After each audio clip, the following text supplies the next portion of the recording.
Ready? Start. As I already stated, there has been congestion or over congestion of work before both the houses of Parliament, and when this bill was drafted, two important considerations were taken into account. Stop.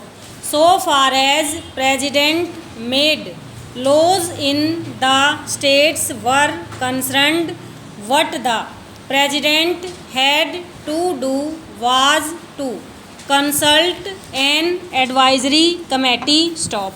So far as this committee was concerned, originally the idea was that the members ought to be 10 from the other house and 5 from this house, but it was found that honorable members from Kerala were much more than this number. Stop.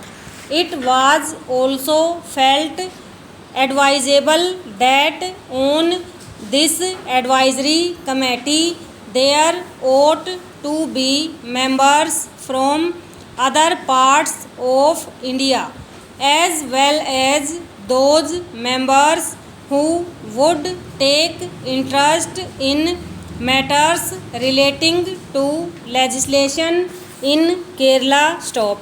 Therefore, the government accepted an honorable member's view in the other house, and the strength has been increased from 10 to 14 so far as the other house is concerned, and from 5 to 7 so far as this house is concerned. Stop.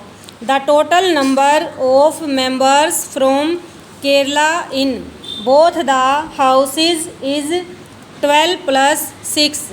Stop.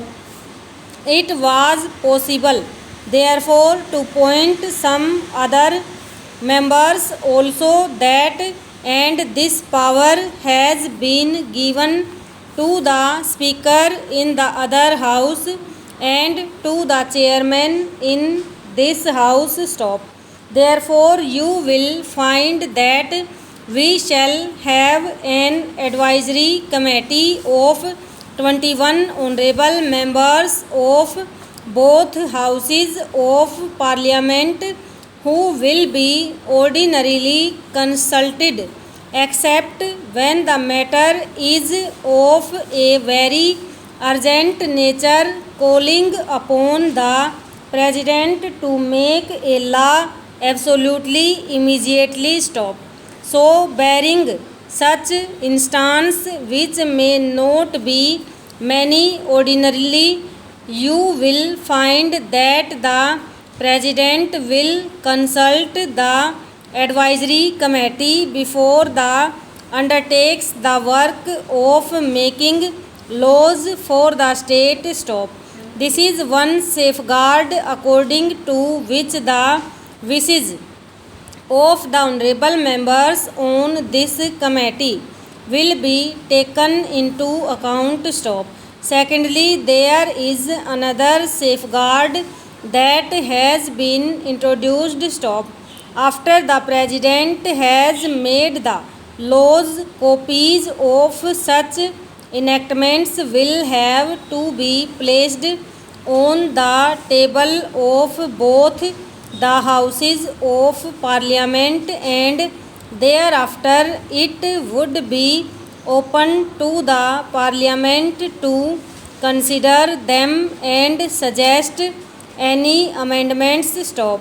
If, for example, one house suggests certain amendments and then those amendments are accepted by the other house, then naturally it is incumbent on the President to issue another ordinance accepting the modifications or the amendments suggested jointly by both houses of parliament together. Stop.